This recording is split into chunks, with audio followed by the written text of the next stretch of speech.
नमस्कार, welcome you all. मेरा नाम हिमांशु कुशवाहा। आप सबका बहुत बहुत स्वागत। आज की क्लास जो कि पहले हम ले रहे हैं, पहला लेक्चर है इंडियन इकोनॉमी का। और इस लेक्चर में हम ये समझने का प्रयास करेंगे कि इंडियन इकोनॉमी के जो बेसिक्स हैं, जब भी हम सिलेबस को शुरू करें, चाहे वो यूपीएससी के लिए हो या यूपीपीसीएस के लिए या बिहार के लिए या एमपीपीसीएस के लिए या अदर कोई स्टेट एग्जामिनेशंस के लिए या फिर आरओ या डिफेंस के लिए, हर जगह हमें कुछ किसी भी सब्जेक्ट्स का एक बेसिक जो होता है, इंट्रोडक्टरी पार्ट होता है, वो हमें समझना पड़ता है। जनरली इससे सवाल कम आते हैं, ये जो इनिशियल पार्ट है, बट ये आगे हमें सिलेबस समझने के लिए इंपॉर्टेंट होता है।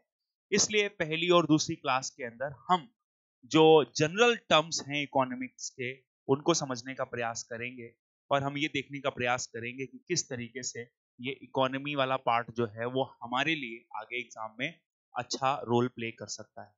बहुत सारे स्टूडेंट के साथ या अक्सर मैं सुनता भी रहता हूँ, आप सब लोगों को बड़ी बड़ी कठिनाई भी होती होगी। कई बार स्टूडेंट्स ऐसा कहते हैं कि ये जो सब्जेक्ट है इसमें इसमें थोड़ी सी समझने में दिक्कत आती है, इसके जो प्रश्न हैं उनकी भाषा को पकड़ने में दिक्कत आती है। तो मेरा ये पूरा प्रयास रहेगा कि इस लेक्चर के अंदर आपको मैं इस तरीके से सिंप्लीफाई करके पढ़ाऊं जिनसे कि आपको आने वाले एग्जामिनेशन में कोई दिक्कत ना आए, और इससे रिलेटेड चाहे वो प्रीलिम्स के क्वेश्चन हो या मेंस के क्वेश्चन हो, सभी प्रकार के क्वेश्चन आप आसानी से कर सको। ठीक है, तो लेट्स स्टार्ट। आज का सेशन शुरू करते हैं। सबसे पहले क्लास की शुरुआत जो हम करेंगे इस क्लास के अंतर्गत हम ये समझने का प्रयास करेंगे कि इकोनॉमिक्स क्या है, फिर इकोनॉमी क्या है और किस प्रकार की इकोनॉमी होती है। ठीक है, तो एक एक करके देखते हैं। जब कभी भी हम बात करते हैं इकोनॉमिक्स की, तो इकोनॉमिक्स का मतलब क्या है? सामान्यतः कई बार आप में से बहुत सारे लोगों ने कई बार इकोनॉमिक्स लिखा हुआ देखा होगा और कई बार इकोनॉमी लिखा हुआ देखा होगा।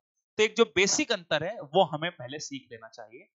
तो इकोनॉमिक्स के लिए जो शब्द है वो है अर्थशास्त्र। ठीक है, अब याद रखेंगे कि इकोनॉमिक्स शब्द का ओरिजिन जो है वो हुआ है ओइकोनोमिया से।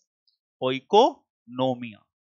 अब ये जो ओइकोनोमिया शब्द है ये एक ग्रीक वर्ड है। कैसा वर्ड है? ग्रीक भाषा का एक शब्द है। अब ये जो ग्रीक भाषा का शब्द है इसको भी हम आगे दो हिस्सों में बांट सकते हैं। एक तो ओइकोस हो जाएगा, है ना, ओइकोस। अब ओइकोस शब्द का अर्थ होता है हाउस होल्ड। क्या नाम मतलब है? हाउस होल्ड, यानी कि या तो हम इसको कह सकते हैं घरेलू या घर। ठीक है, तो इसका एक शब्द मतलब होता है हाउस होल्ड, परिवार, है ना, ये कह सकते हैं। इसके बाद दूसरा जो है उसको हम कहते हैं नेमिन। ठीक है, नेमिन। अब नेमिन शब्द का मतलब जो ग्रीक में होता है उसका मतलब होता है मैनेजमेंट। क्या मतलब होता है? मैनेजमेंट। तो ओइकोस और नेमिन से मिलकर बना नेमिया। ठीक है, तो ओइकोस और नेमिन से मिलकर बना ओइकोनोमिया। ओइकोनोमिया शब्द ग्रीक शब्द है और मैनेजमेंट यानी कि इसको हम ऐसे कह सकते हैं प्रबंधन। ठीक है, तो अगर इसका मैं पूरा सिंप्लीफिकेशन करूं तो हमें ऐसा दिखता है कि परिवार का प्रबंधन या घरेलू प्रबंधन जो है वो इसका पूरा अर्थ निकल कर आता है कि घरेलू प्रबंधन इसका मतलब है ग्रीक वर्ड में। ठीक है, अब ये तो हो गया इसका एक शाब्दिक अर्थ, जो शब्द किस शब्द से ओरिजिन हुआ। ऐसे शब्द जनरली नहीं पूछते, लेकिन हम चूंकि शब्द इसकी शुरुआत कर रहे हैं तो हमें ये पता होना चाहिए। इकोनॉमिक्स को लेकर एक बात आप क्लियर रखें कि इकोनॉमिक्स एक थ्योरेटिकल कॉन्सेप्ट है। कैसा कॉन्सेप्ट है? थ्योरेटिकल कॉन्सेप्ट है। थ्योरेटिकल कॉन्सेप्ट का मतलब है कि इकोनॉमिक्स एक सैद्धांतिक विचारधारा है। और सैद्धांतिक विचारधारा का मतलब क्या होता है कि इकोनॉमिक्स एक प्रकार का सोशल साइंस हम कह सकते हैं, सामाजिक विज्ञान है, और इसके अंदर बहुत सारी थ्योरीज दी गई। और इकोनॉमिक्स एक थ्योरेटिकल कॉन्सेप्ट है रिलेटेड टू व्हाट? तो रिलेटेड टू प्रोडक्शन, यानी कि उत्पादन कैसे किया जाता है उसको बताने का प्रयास करते हैं। प्रोडक्शन के बाद क्या होता है? डिस्ट्रीब्यूशन। डिस्ट्रीब्यूशन यानी कि वितरण कैसे किया जाता है, उससे संबंधित सिद्धांत हम इसके अंदर देखते हैं। तो प्रोडक्शन, डिस्ट्रीब्यूशन और क्या होता है? कंजम्पशन है ना, कंजम्पशन। तो मतलब क्या निकला, हम ये कह सकते हैं कि एक सैद्धांतिक विचारधारा है और वो सैद्धांतिक विचारधारा उत्पादन उत्पादन है ना, वितरण एवं उपभोग से संबंधित है। ठीक है, तो उपभोग से संबंधित है। तो हम अगर इसकी डेफिनेशन निकालें तो economics is a theoretical concept which is related to production, distribution and consumption in an economic system. तो यहां पर आप निकाल सकते हैं इन एन इकोनॉमिक सिस्टम। ठीक है, तो यहां पर आप निकाल सकते हैं किसी एक आर्थिक व्यवस्था के अंतर्गत जो उत्पादन, वितरण और उपभोग होता है उसका जो सिद्धांतिक अध्ययन है उसे हम कहते हैं इकोनॉमिक्स। तो अब यहां पर इसको ऐसे भी समझा जा सकता है जैसे बहुत सारे कॉन्सेप्ट कि प्रोडक्शन कैसे होना चाहिए, प्रोडक्शन के लिए क्या किन किन रिसोर्सेज की जरूरत है, वितरण कैसे हो सकता है। तो क्या इसके अंदर हमें यह बताने का क्या प्रयास किया जाता है कि जो हमारे पास रिसोर्सेस हैं यानी कि जो संसाधन हैं उन संसाधनों का का अनुकूलतम प्रयोग कैसे करें, है ना, अनुकूलतम प्रयोग। तो रिसोर्सेस का बेटर यूटिलाइजेशन कैसे हो उसके बारे में ये हमें इकोनॉमिक्स बताने का प्रयास करता है। ठीक है, जैसे एक जनरल प्रॉब्लम लेते हैं एग्जांपल, क्या हमारे सामने एक इंडिविजुअल के तौर पर देखिए और एक देश के तौर पर देखिए। अगर मैं अपनी प्रॉब्लम करूं तो मेरे सामने एक प्रॉब्लम हो सकती है कि मैं क्या खाऊं, क्या पहनूं, है ना। तो क्या खाऊं, क्या पहनूं, कैसे रहूं, ये सब उपभोग संबंधी समस्याएं है ना। लेकिन अगर मैं पढ़ाने के बारे में सोचूं तो मेरे सामने ये समस्या हो सकती है कि मैं कौन सा टॉपिक पढ़ाऊं, है ना, और कैसे पढ़ाऊं। तो कौन सा टॉपिक पढ़ाऊं ये एक प्रोडक्शन संबंधी समस्या हो सकती है और कैसे पढ़ाऊं ये एक वितरण संबंधी समस्या हो सकती है, कैसे लोगों तक पहुंचूं, है ना। तो एक यहां पर अगर हम देखें तो हमने एक बेसिक आइडिया ले लिया है इकोनॉमिक्स के बारे में कि economics is a theoretical concept. Economics एक सैद्धांतिक विचारधारा है which is related to the production, distribution and consumption in an economic system। किसी एक आर्थिक व्यवस्था के अंतर्गत उत्पादन, वितरण एवं उपभोग से संबंधित जो समस्याएं होती हैं उनका अध्ययन इसके अंतर्गत किया जाता है। अब इकोनॉमिक सिस्टम या इकोनॉमिक्स के अंदर इकोनॉमिक्स का जो रीजन है वो ये जो टर्म है वो ग्रीक भाषा से आया है और इसका अर्थ जो होता है वो ओइकोनोमिया शब्द से निकला। और ओइकोनोमिया ओइकोस और निमिन शब्द से बना। ओइकोस का मतलब होता है घर या हाउस होल्ड्स या घरेलू हम कह सकते हैं या परिवार कह सकते हैं, और नेमिन शब्द का मतलब होता है मैनेजमेंट इंग्लिश में। और इसको अगर हम जोड़कर देखें तो घरेलू प्रबंधन की बात इसके अंतर्गत की जाती है। तो हमने यहां पर समझा कि एक थ्योरेटिकल कॉन्सेप्ट है और इसके अंतर्गत प्रोडक्शन, डिस्ट्रीब्यूशन और कंजम्पशन से संबंधित चीजों का अध्ययन किया जाता है। ठीक है, अब ये अध्ययन भी हम दो प्रकार से कर सकते हैं। जैसे मैं अगर आपसे कहूं कि आप जरा अध्ययन करिए कि देश में बेरोजगारी की समस्या क्यों है, तो जब मैं कहता हूं देश में बेरोजगारी की समस्या है क्यों, इसका मतलब है कि मैं आपसे कह रहा हूं स्टडी एट लार्ज, यानी कि पूरे देश की समस्या को समझिए। लेकिन मैं आपसे ये कह रहा हूं जरा गेस करो कि मैं बेरोजगार क्यों हूं, मेरी बेरोजगारी की समस्या क्यों है। तो यहां पर मैं कह रहा हूं स्टडी एट इंडिविजुअल, मतलब किसी एक व्यक्ति के बारे में अध्ययन भी किया जा सकता है और पूरे देश के बारे में भी अध्ययन किया जा सकता है। तो इकोनॉमिक्स में जब आप प्रॉब्लम्स या इकोनॉमिक संबंधी समस्याओं का अध्ययन करते हैं तो यह अध्ययन दो प्रकार का हो सकता है। जैसे मैं कहूं अगर मैं इकोनॉमिक्स या अर्थशास्त्र की शाखाओं के बारे में बात करूं, अर्थशास्त्र की शाखाएं, तो अर्थशास्त्र की शाखाएं क्या है जरा देखेंगे तो branches of economics, branches of economics. अच्छा एक बात याद रखना, अभी तक मैंने एक बार भी इकोनॉमी शब्द का उल्लेख नहीं किया। इसका एक मतलब निकल सकता है कि इकोनॉमिक्स और इकोनॉमी अलग अलग है। ठीक है, तो अभी हम बात कर रहे हैं केवल इकोनॉमिक्स की। ठीक है, इकोनॉमिक्स के अंदर दो ब्रांचेस होंगी बेटा, दो ब्रांचेस होंगी। पहली ब्रांच जिसका नाम है माइक्रो इकोनॉमिक्स, क्या नाम है इसका, माइक्रो इकोनॉमिक्स। ठीक है, तो एक ब्रांच हो गई माइक्रो जिसको हिंदी में कहते हैं व्यष्टि अर्थशास्त्र, है ना। हिंदी और इंग्लिश दोनों इसलिए लेकर चल रहे हैं, जो इंग्लिश वाले बच्चे भी होंगे वो भी लिख लेंगे। और मैं ऐसा मानता हूं कई बार ना हम जब पेपर देते, एग्जाम देते हैं, तो हमारे सामने हिंदी के कुछ ऐसे क्लिष्ट शब्द आ जाते हैं जिनको हम समझ नहीं पा रहे होते, तो वहां पर हम इंग्लिश का भी रेफरेंस लेते हैं। तो अगर मैं आपको इंग्लिश और हिंदी दोनों में पढ़ाऊंगा तो इससे एक फायदा यह होगा कि आपको कल को एग्जाम में इन टर्म्स के बारे में पता रहेगा, है ना।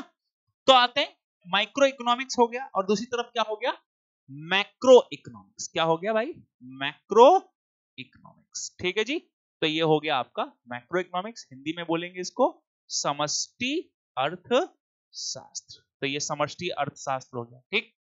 तो दोनों यहां पर ब्रांचेस हैं, दो ब्रांच यानी कि दो शाखाएं हैं, ठीक है। ऑर्गेनिक एंड इनऑर्गेनिक पढ़ते हो ना जिस तरीके से केमिस्ट्री में, उसी तरीके से यहां भी इकोनॉमिक्स में भी दो ब्रांचें हो गई, एक हो गया माइक्रो इकोनॉमिक्स और एक हो गया मैक्रो इकोनॉमिक्स, ठीक है। तो यहां जब मैं आपसे कहता हूं कि व्हाट इज माइक्रो इकोनॉमिक्स, तो यहां पर आपने कहना है कि जब माइक्रो इकोनॉमिक्स की बात होगी तो इसका मतलब स्टडी प्रॉब्लम्स एट इंडिविजुअल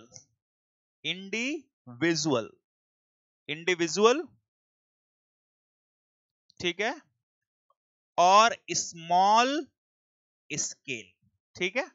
तो हम क्या कह सकते हैं कि व्यक्तिगत स्तर या छोटे या सूक्ष्म लिख लो स्तर पर समस्याओं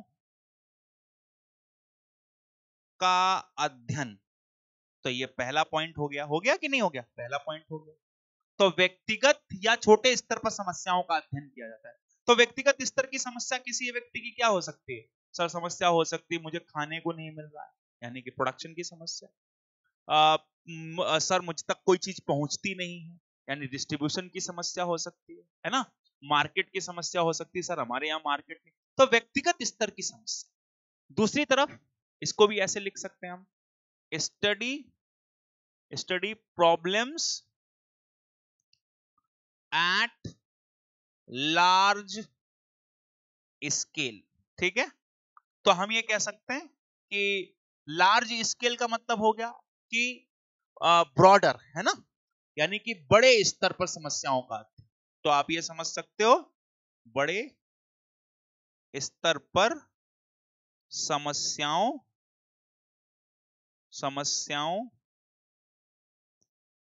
का अध्ययन। तो बड़े स्तर पर समस्याएं जो हैं उनका अध्ययन किया जाता है इसमें, ठीक है।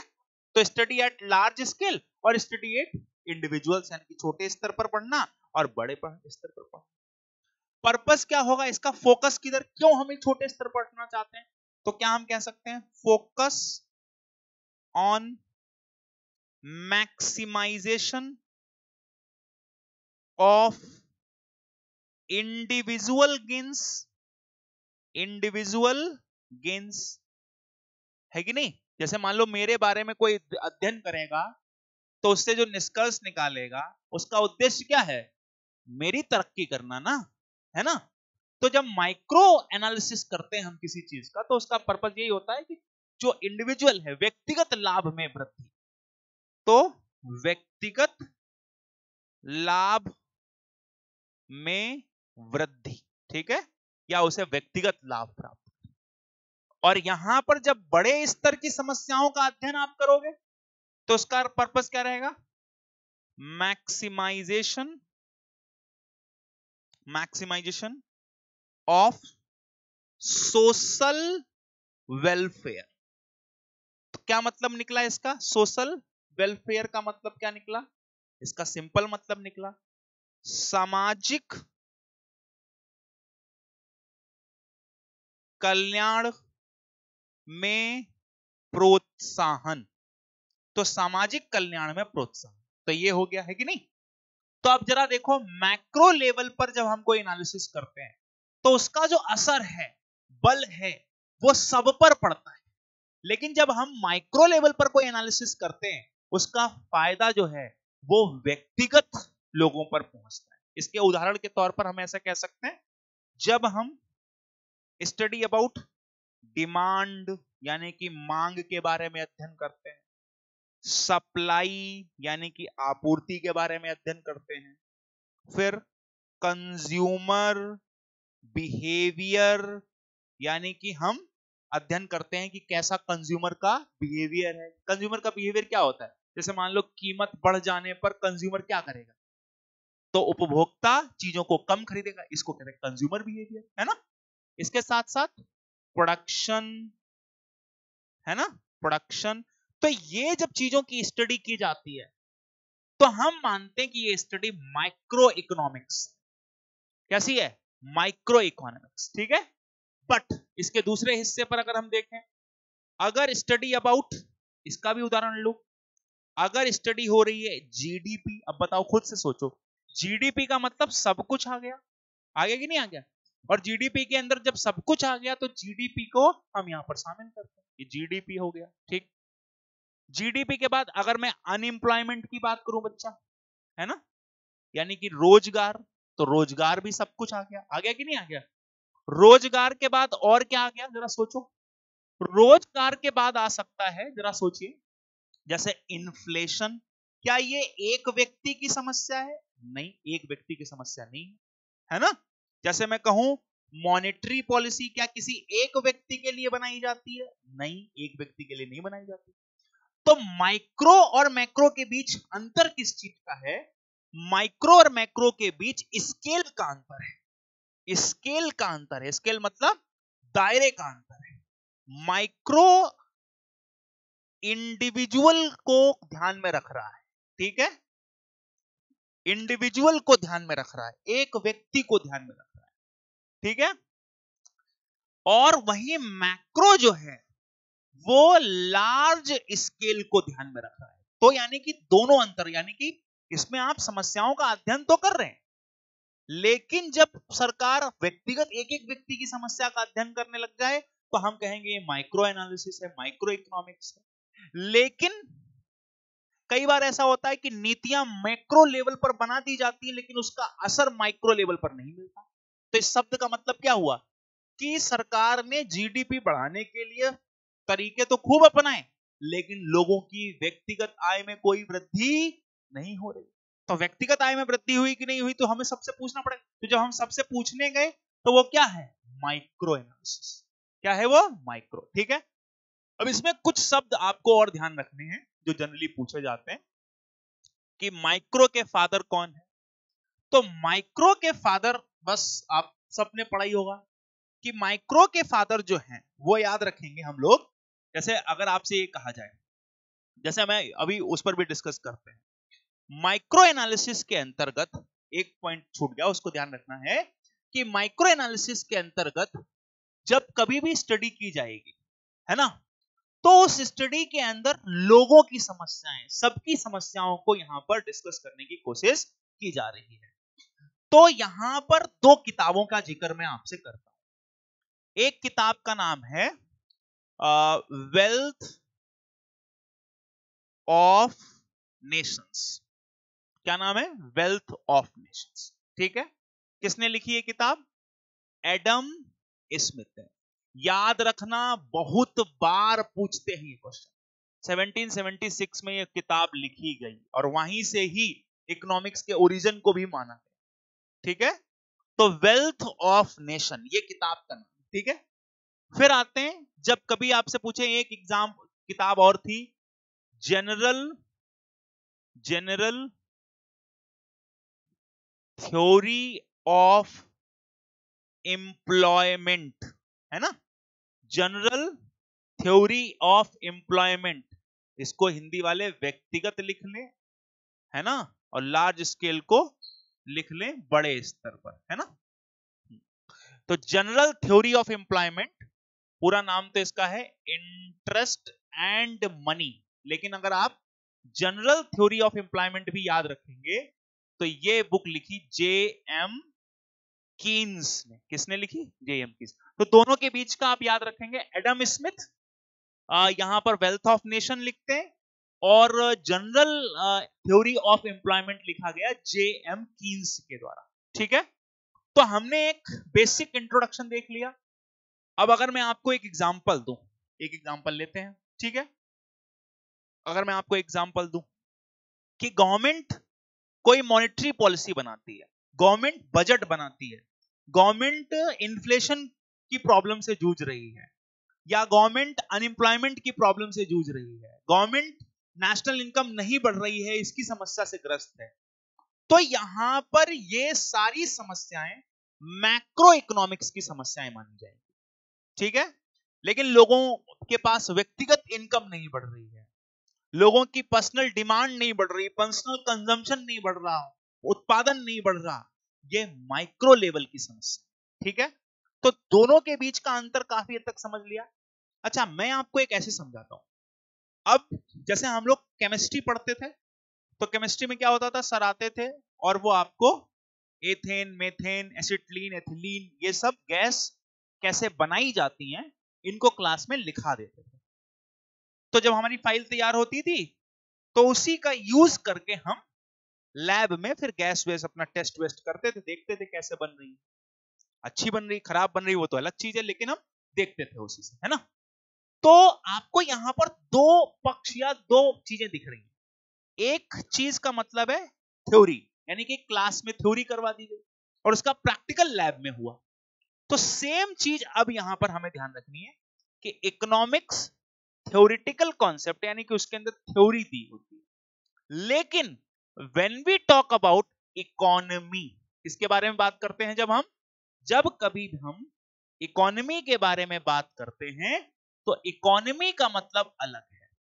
इकोनॉमी बिल्कुल वैसे ही है जैसे, इकोनॉमी क्या है, economy is applied part of economics. बहुत सिंपल अगर मैं रखूं हिंदी में, इसको अर्थव्यवस्था कहते हैं। इसीलिए कई बार हम इसको ऐसे भी कह सकते हैं, economy is an entire system, is an entire system of production.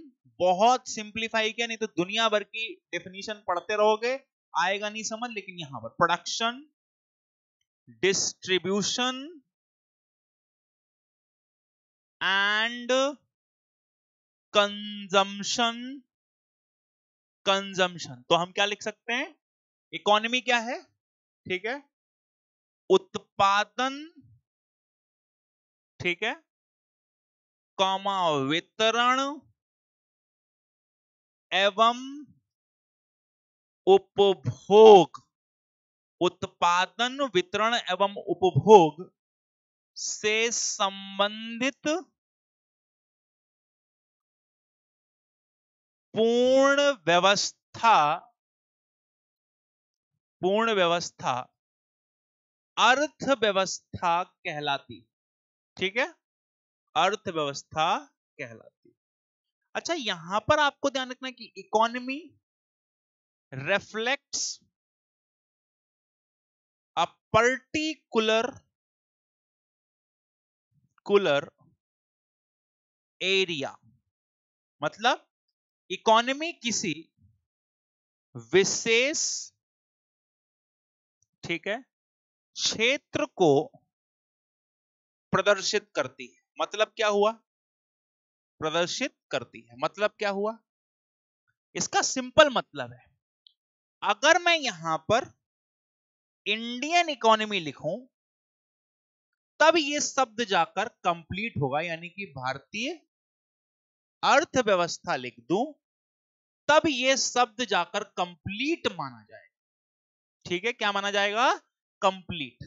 क्यों, अब मैंने लिखा इकोनॉमी, क्या लिखा, एक पूरी व्यवस्था जिसमें उत्पादन, उपभोग, वितरण हो।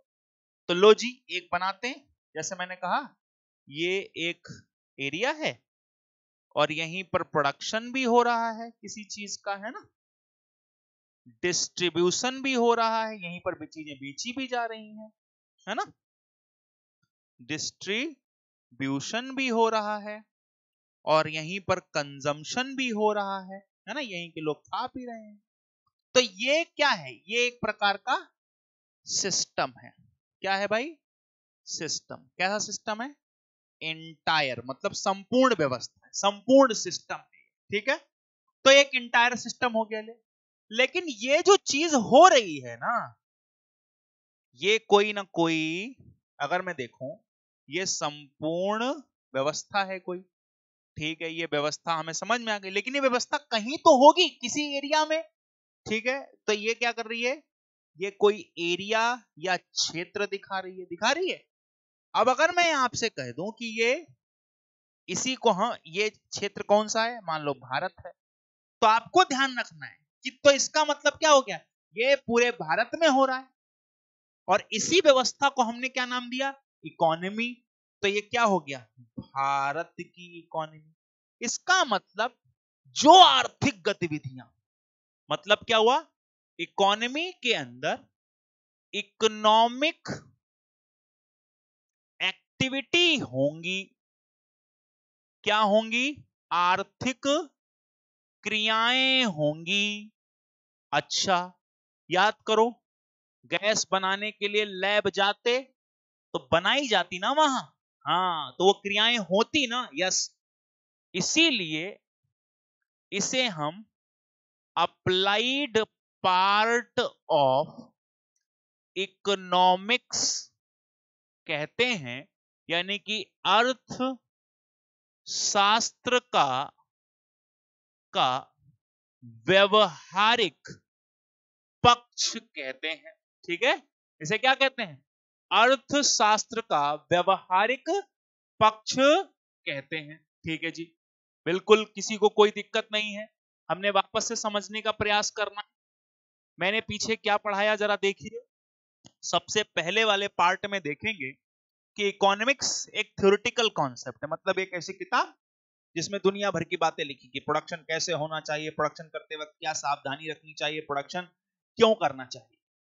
फिर लिखा प्रोडक्शन अगर हो जाए तो वितरण कैसे करना चाहिए, वितरण करते वक्त क्या सावधानी रखनी चाहिए और किनको वितरण करना चाहिए।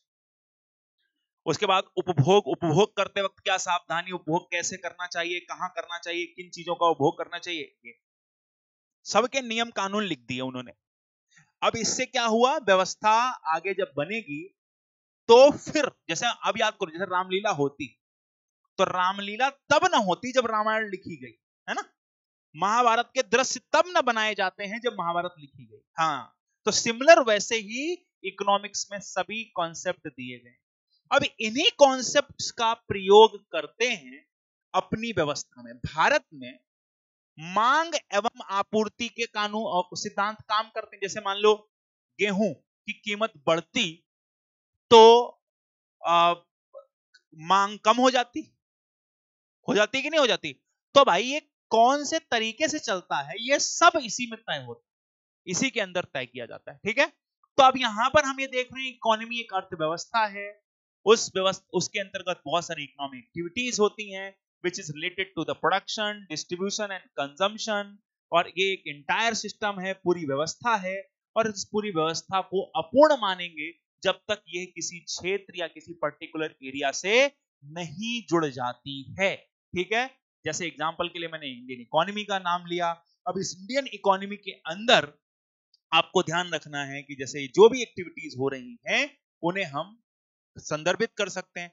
इंडियन इकोनॉमी यानी कि इसके अंदर जो भी इकोनॉमिक एक्टिविटीज होंगी, अभी क्या हो रहा है, मॉनेटरी पॉलिसी बन रही है, फॉरेक्स रिजर्व बन रहा है, इंपोर्ट एक्सपोर्ट हो रहा है, ठीक है। अगर मैं यहां से देखूं और इसमें जोड़ने का प्रयास करूं तो फिस्कल पॉलिसी बनाई जा रही है, इन्फ्लेशन है, अनएम्प्लॉयमेंट है, टैक्स सिस्टम लग रहा है, सारी इकोनॉमिक एक्टिविटीज जो प्रोडक्शन चाहे अंबानी जी कर रहे हैं, चाहे सरकार की कोई कंपनियां करें, एनटीपीसी, भेल सेल गेल जो बना रही है, everything is part of what, Indian economy. और कुछ भी ऐसा जो भारत के प्रोडक्शन, डिस्ट्रीब्यूशन और कंजम्पशन से संबंधित है वो सब है इंडियन इकोनॉमी के अंदर। जैसे मैं कहूं भारत में जितनी चीजें बन रही हैं या भारत से संबंधित हैं, इंडियन इकोनॉमी का हिस्सा है। भारत में जो भी चीजें डिस्ट्रीब्यूशन का मतलब बेची जा रही हैं, खरीदी जा रही हैं, इंडियन इकोनॉमी का हिस्सा है। यूज की जा रही हैं, इंडियन इकोनॉमी का हिस्सा है, ठीक है, भारत में भाई तभी यूज कर सकते हो जब हमारे पर्टिकुलर एरिया में भी, जैसे मान लो मैं यहाँ आपको पढ़ा रहा हूँ और इसके बदले अगर मैं आपसे पैसे लेता हूं तो ये तो मैं काम कहाँ कर रहा हूँ, इंडियन इकोनॉमी के अंदर ही कर रहा हूं ना। हाँ, तो वो पर्टिकुलर इंडियन इकोनॉमी को संदर्भित करने का काम करता है। अच्छा, एक चीज और ध्यान रखना, जब कभी भी इंडियन इकोनॉमी की बात कर रहे हैं, जैसे मान लो 1947 में इंडिया गॉट इंडिपेंडेंस, तो उस समय भारत सरकार के सामने, या जो नई नवेली सरकार बनी होगी उसके सामने बहुत चुनौतियां भी रही होंगी कि देश को कैसे बढ़िया तरीके से चलाएं। अच्छा, ये जो सिस्टम पूरा चलाया जा रहा है इसका पर्पस क्या है? इसका पर्पस है कि maximisation the benefit of the individuals या पॉपुलेशंस, कि देश के लोगों की तरक्की करिए और कैसे भी करके अपने रिसोर्स को कंट्रोल या रिसोर्स को डेवलप करते हुए देश का विकास करिए। यही तो उद्देश्य है। ये पूरा सिस्टम इधर से उधर लोग भाग रहे हैं, लग रहे हैं, आगे पीछे जा रहे हैं, यहां तक कि मैं आपको पढ़ा रहा हूं, इसका एक ही तरक्की, एक ही पर्पस है कि पूरे समाज की बेहतरी हो जाए, बस। There is only one objective. यानी कि अगर हम पैसों का भी लेन देन कर रहे हैं, अब पैसे सिस्टम से हटा दो आप, तो फिर आप बहुत लिमिटेड ग्रोथ हो जाएगी, फिर चीजें खराब होने लगेंगी, ठीक है। अच्छा, किसी भी इकोनॉमी को आप इन्फ्लुएंस कर सकते हैं, तो जनरली क्या होता है, अगर मैं कहूं इकोनॉमी जो है या अर्थ व्यवस्था ना कुछ चीजों के आसपास घूमती, तो अर्थव्यवस्था के अंतर्गत कुछ फैक्टर्स होते हैं, फैक्टर्स, ठीक है, या अर्थव्यवस्था इन्फ्लुएंस्ड बाय, इन्फ्लुएंस्ड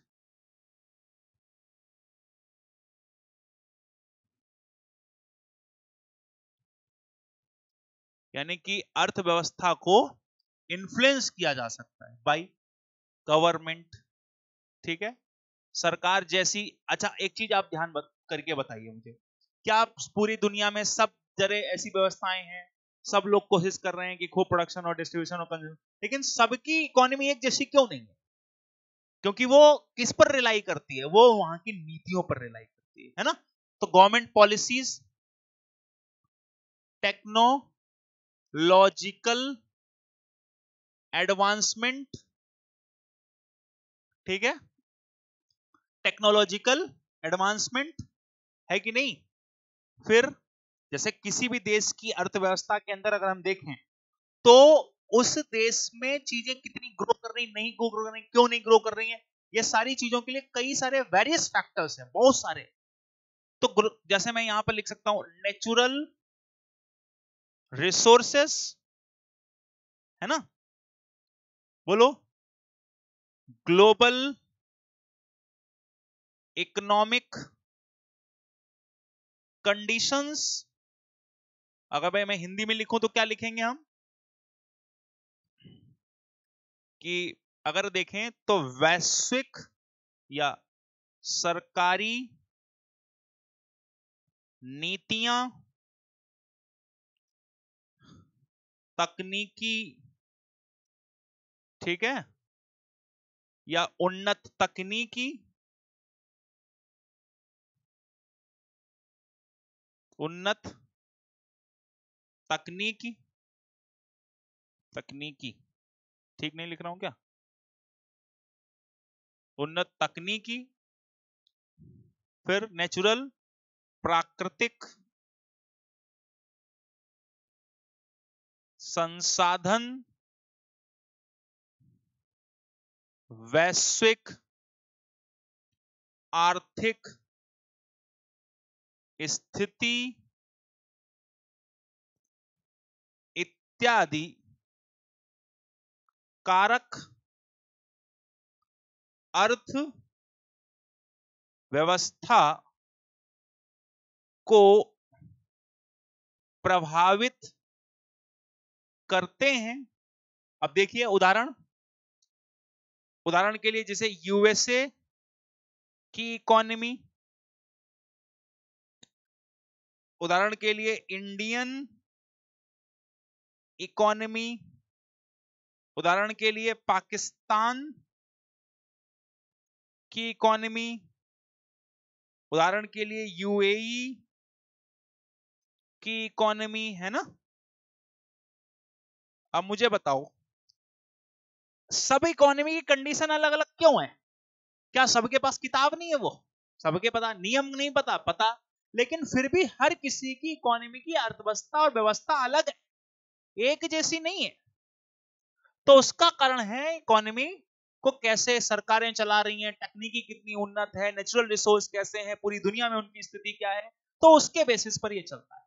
ठीक है। और हर इकोनॉमी के अंदर कुछ मेजर प्रॉब्लम्स होंगी, मुख्य समस्याएं होंगी, प्रमुख समस्याएं होंगी।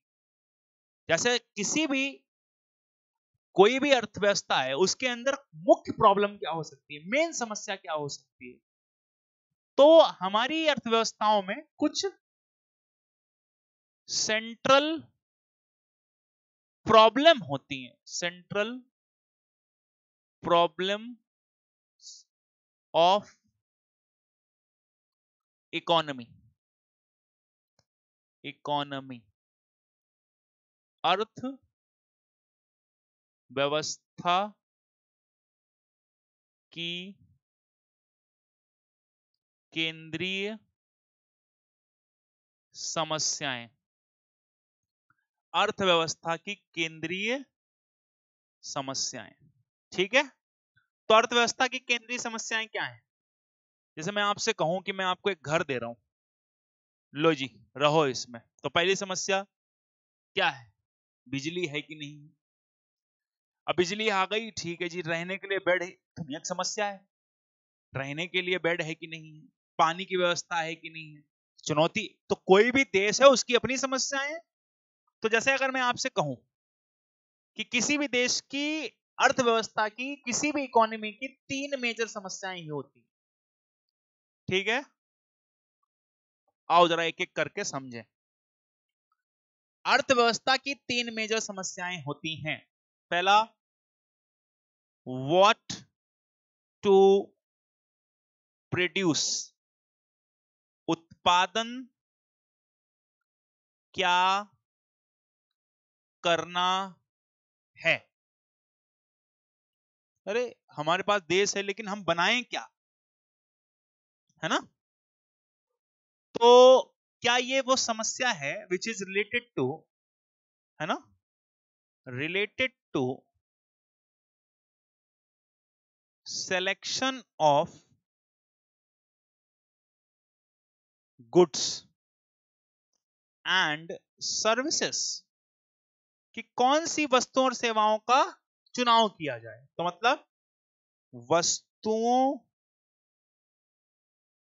एवं सेवाओं के चुनाव संबंधित, चुनाव मतलब इलेक्शन नहीं, मतलब किन चीजों का, जैसे पूरी दुनिया में मान लो, एग्जांपल लो, अब सर्दियों के मौसम में गर्मियों के कपड़े और गर्मियों के मौसम में सर्दियों के कपड़े, तो चुनाव करना पड़ेगा ना कि कौन सी चीज की जरूरत है कि नहीं? कैसे आपको इसका आंसर मिलेगा, कैसे पता चलेगा कि कौन सी चीज चाहिए कौन सी नहीं चाहिए? तो क्या एक तरीका हो सकता है, बताओ? मार्केट एनालिसिस, बाजार विश्लेषण, है ना, बाजार विश्लेषण। तो बाजार विश्लेषण करेंगे, मार्केट एनालिसिस करेंगे तो हो जाएगा काम, पता चल जाएगा कौन सी वस्तु बनानी। जैसे भारत आजाद हुआ, अब 1947 में आजाद हुआ, तो उस समय पूछते कि क्या उत्पादन, तो लोग कहते रोटी कपड़ा मकान। ये आज आज कहते रोटी कपड़ा मकान तो फ्री में इधर उधर कर लेंगे, घर दे दो। कुछ लोग ऐसे भी होंगे जो कहेंगे सड़कें दे दो, कुछ लोग ऐसे कहेंगे ये सब तो दे दो लेकिन हेल्थ भी दे दो, शिक्षा भी दे दो। तो जरूरत के हिसाब से उत्पादन होता है ना, तो वो चीज, ठीक है। तो ये कैसे पता चलेगा? कंज्यूमर, है ना, तो हम क्या करेंगे, कंज्यूमर डिमांड या फिर उसकी नीड को देखेंगे, यानी कि जो उपभोगी है या उपभोग करता है ना, एक सेकेंड, तो जो कंज्यूमर है, जो उपभोग करने वाला व्यक्ति है, उसकी मांग या आवश्यकता देख लो और आपको आपका जवाब मिल जाएगा। तो केंद्रीय समस्या की जो पहली समस्या है, उस समस्या का क्या निदान होगा, कैसे उसका आंसर आएगा, ये मैंने आपके सामने लाकर रख दिया कि ये तरीका अगर हम अपनाते हैं तो इस तरीके के माध्यम से हम लोग चाहें तो इस समस्या का निदान कर सकते हैं, और वो आपके सामने आ चुका है। और समस्या का निदान क्या है? पहला था व्हाट टू प्रोड्यूस, इसका मतलब यह था कि कौन सी वस्तु का उत्पादन करना है। दूसरा है कि जिस भी वस्तु का उत्पादन करना है उसका चुनाव करिए, कैसे होगा? बाजार का विश्लेषण करेंगे और कंज्यूमर की मांग तथा कंज्यूमर की आवश्यकता को पहचानेंगे और पता चल जाएगा। मान लो उसने कह दिया जी गेहूं उगाइए, गेहूं चाहिए, उसने कह दिया मोटा अनाज चाहिए, उसने कह दिया मोबाइल चाहिए, फिर अगली समस्या शुरू हो जाएगी। तो अगली समस्या जो है उसका भी करेंगे कुछ ना कुछ, तो है ना। तो दूसरी समस्या है कि व्हाट टू प्रोड्यूस के बाद हाउ टू प्रोड्यूस। ठीक है, कैसे उत्पादन करना है। इस समस्या का मतलब क्या है? इसका बहुत बेसिक मतलब है कि जो भी हम उत्पादन करने जा रहे हैं उसका संबंध related to selection of technique, मतलब तकनीकी के चुनाव से संबंधित। तकनीकी से संबंधित कि भाई तकनीकी कौन सी लगेगी, कैसे आप बनाओगे उसको। तो उसके लिए भी इस सवाल का आंसर मिल गया कि तकनीकी दो ही प्रकार की होती है, किसी भी तरीके के दो तरीके का बनता है। कोई भी चीज बनानी आप दो ही तरीके से बना सकते हो। पहला related to selection of technique हो गया। अब जैसे मान लो कोई भी चीज प्रोड्यूस करनी है, आपके पास दो तरीके हैं उसके। पहला तरीका हो सकता है लेबर इंटेंसिव टेक्निक। ठीक है, तो हम इसको लिख सकते हैं श्रम आधारित, ठीक है, तकनीक। तो श्रम आधारित तकनीकी का प्रयोग करो। श्रम आधारित तकनीकी की क्या खासियत है कि इसमें लेबर ज्यादा लगता है और कैपिटल या पूंजी जो है वो कम लगती। जैसे खेती,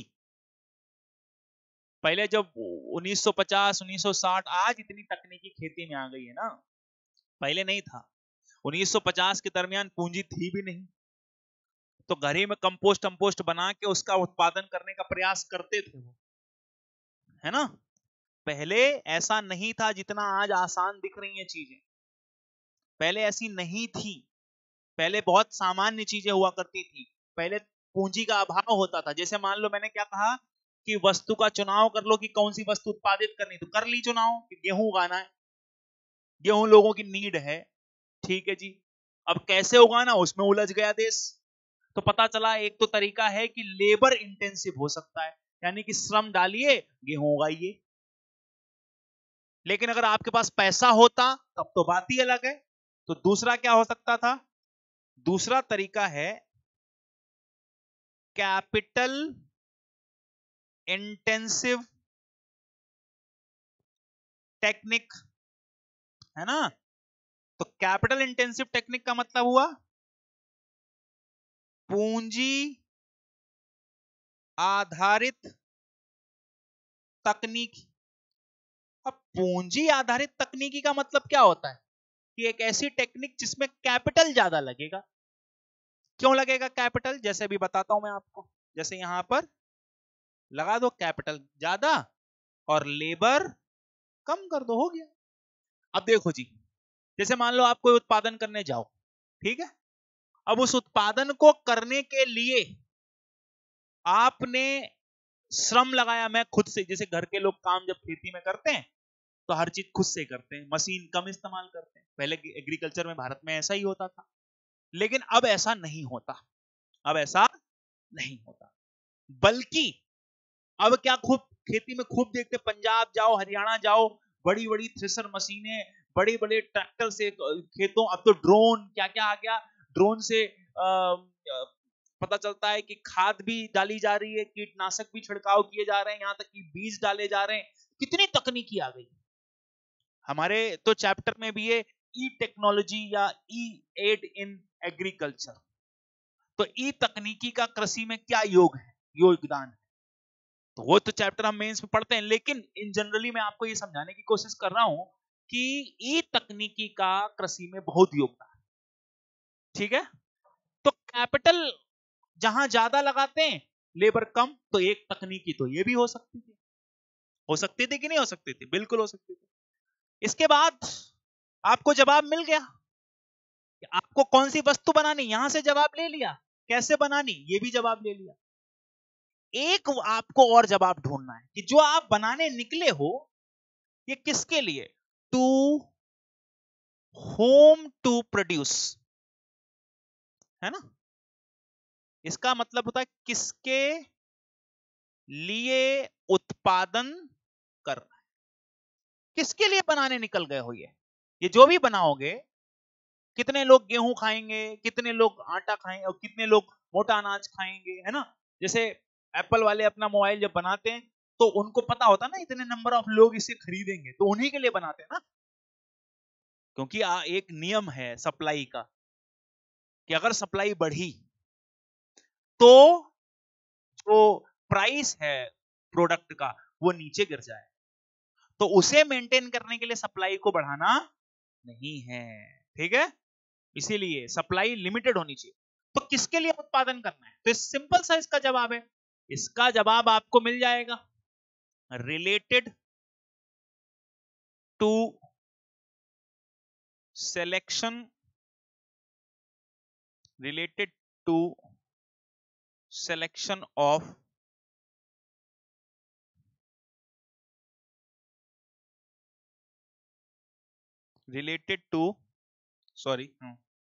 सिलेक्शन ऑफ सोसाइटी। ठीक है, समाज या वर्ग का चुनाव किसके लिए करना है। आप प्रोडक्शन उनके लिए भी करते हैं जिनके पास अवेलेबिलिटी ऑफ रिसोर्स होती है, पता है क्या, जिनके पास धन होगा उनके लिए वस्तुएं बनाई जाती हैं, बिल्कुल बनाई जाती हैं। जैसे फ्रिज किन के लिए बनाया गया, एसी किन के लिए बनाया गया, जो खरीद सकते हैं, गरीब आदमी थोड़ी बनाया गया वो। एप्पल मोबाइल किसके लिए बनाया गया, उनके लिए। तो उत्पादन करते वक्त क्या आप ये ध्यान में रखते होंगे, अगर मैं एप्पल कंपनी वाले ये ध्यान में रखते होंगे, या फिर ये ध्यान में रखते होंगे स्कार्सिटी ऑफ रिसोर्सेस या फाइनेंशियल रिसोर्सेस, जो धन का अभाव है। अब मुझे बताओ, अब जब भी आप ये वस्तु कोई चुन रहे हैं, जैसे उदाहरण के लिए आपने कोई भी वस्तु चुनी, आपने कोई वस्तु चुन ली, सॉरी, मान लो, एक सेकंड दो,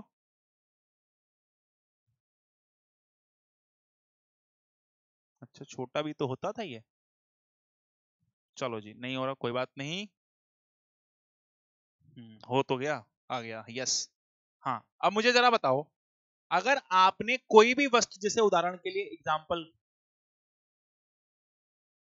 एप्पल मोबाइल या आईफोन जिसको आप कहते हो, जब ये चूज किया किसी ने, तो उसने इन लोगों के बारे में सोचा, है ना, उसने इन लोगों के लिए बारे में सोचा। मान लो गवर्नमेंट, एक एग्जांपल ले लिया, दूसरा एग्जांपल और ले लो। अब जैसे एलपीजी सिलेंडर, तो क्या इनके बारे में सोचा जा रहा है, बिल्कुल सोचा जा रहा है, पीएम उज्ज्वला योजना के तहत, है ना।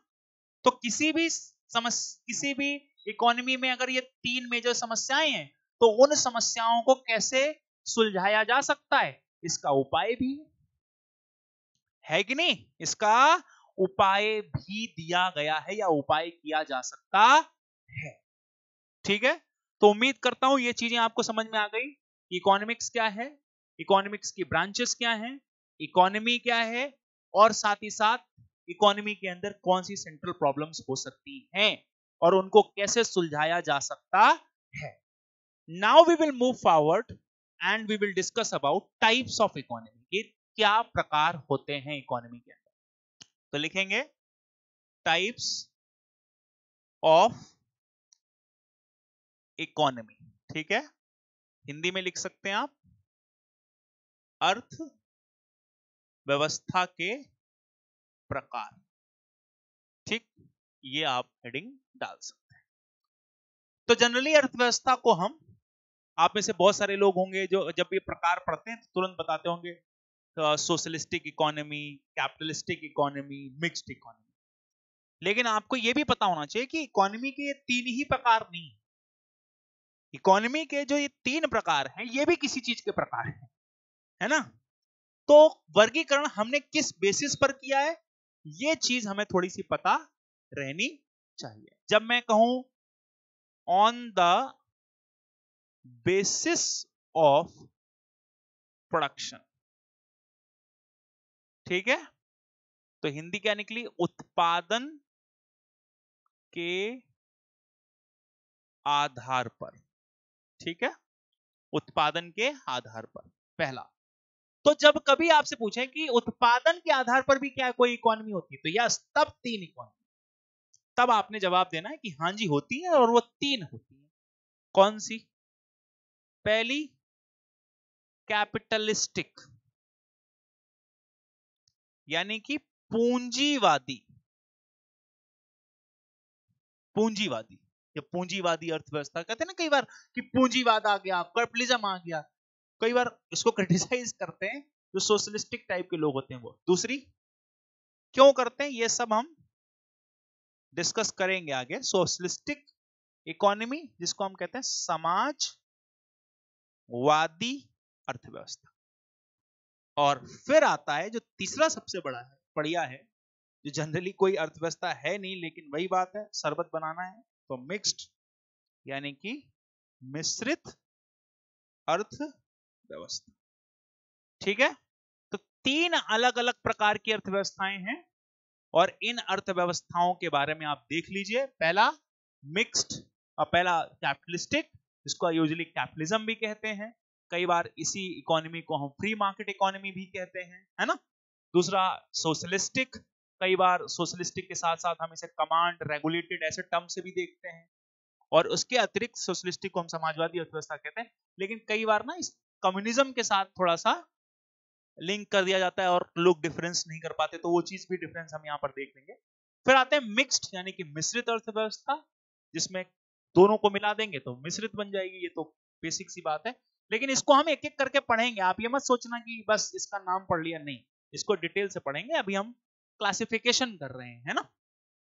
अब आते हैं, दो और कैटेगरी ऑफ इकोनॉमी बना लेते हैं। जैसे एक और बना लीजिए, ऑन द बेसिस ऑफ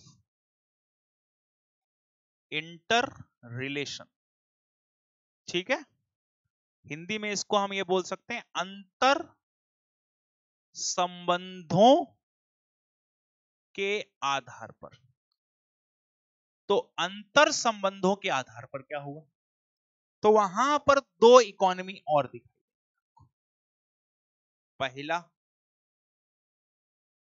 पहला ओपन इकोनॉमी, मतलब खुली अर्थव्यवस्था। नाम सुना है खुली अर्थव्यवस्था, ओपन इकोनॉमी? नहीं सुन लीजिए, बहुत चर्चा में रहती है। पहले भारत को लेकर तो कई वर्षों तक बात होती रही, लेकिन मामला थोड़ा हुआ 1991 के बाद से।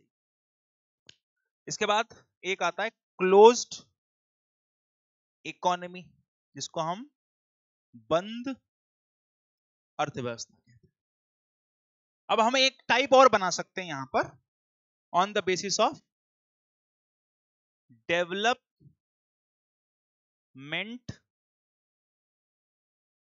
स्टेज।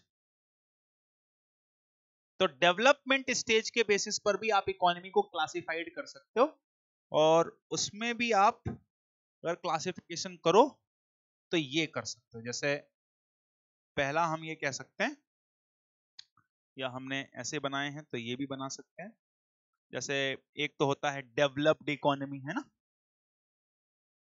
हिंदी में इसको लिखिए विकास की अवस्था के आधार पर। हालांकि डेवलप्ड, इसके लिए कोई ऐसी संस्थान या संगठन है नहीं जो डेवलप्ड और डेवलपिंग और ये सब बताता हो, नहीं। लेकिन वर्ल्ड बैंक वगैरह ऐसे क्लासिफिकेशन करते हैं इनकम के बेसिस पर कि इकोनॉमी डेवलप्ड है या सेमी डेवलप्ड है या फिर लीस्ट डेवलप्ड है, ऐसा है ना।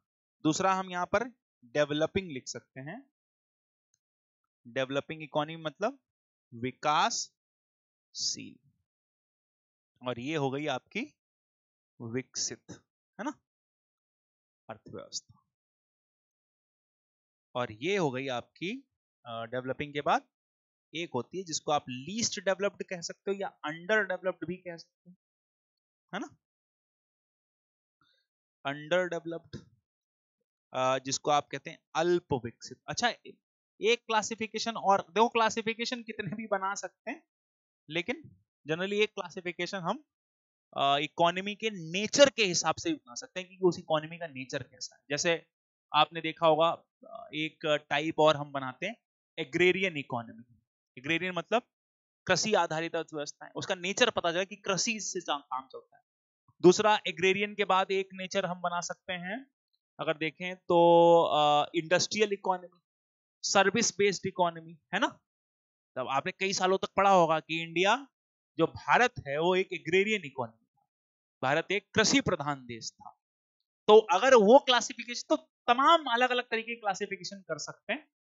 तो लेकिन इनमें सब में से सबसे पॉपुलर और हमारे इकोनॉमिक्स में सबसे जरूरी होते हैं वो तीन, ये अलग अलग हैं, लेकिन इनको हम उत्पादन के आधार पर हमने ये दर्जा दिया। अब इसी में से भारत की इकोनॉमी या तो ये हो सकती है, अगर आपसे पूछा जाए भारत की इकोनॉमी कैसी है, तो वी हैव टू अंडरस्टैंड कि वो किस सेंस में पूछ रहा है। If he is asking about the on the basis of production, उत्पादन के आधार पर, देन वी विल रिप्लाई कि वहां पर फिर मिश्रित है। और उसी तरीके से अगर वो हमारे इंटर रिलेशन या दूसरे देशों के साथ संबंध के आधार पर पूछ रहा है, फिर हम कहेंगे ओपन। और उसी आधार पर अगर हमसे कोई पूछेगा कि डेवलपमेंट स्टेज के आधार पर, तो हम उसको बोलेंगे कि डेवलपिंग। तो हमें ऐसे फट से नहीं बोला, पहले हमें ये पता होना चाहिए कि किस आधार पर वो इकोनॉमी का टाइप जानने का प्रयास कर रहा है, क्योंकि आधा अधूरा ज्ञान अच्छा नहीं होता है। ऐसा भी पूछ सकते हैं कि अंतर संबंधों के आधार पर भारतीय अर्थव्यवस्था किस प्रकार की अर्थव्यवस्था है, और वहां पर ऑप्शन क्या दिया हुआ है, मिक्स्ड, सोशलिस्टिक, क्लोज्ड और ओपन। तो आप अंतर संबंध तो पता चलता है, मिक्स्ड मिक्स सुनते रहते हैं, लगा दिए मिक्स्ड, या हम सुनते रहते हैं एग्रेरियन, एग्रेरियन लगा दिए। तो आप टाइटल तो पढ़ो उसका कि टाइटल क्या है।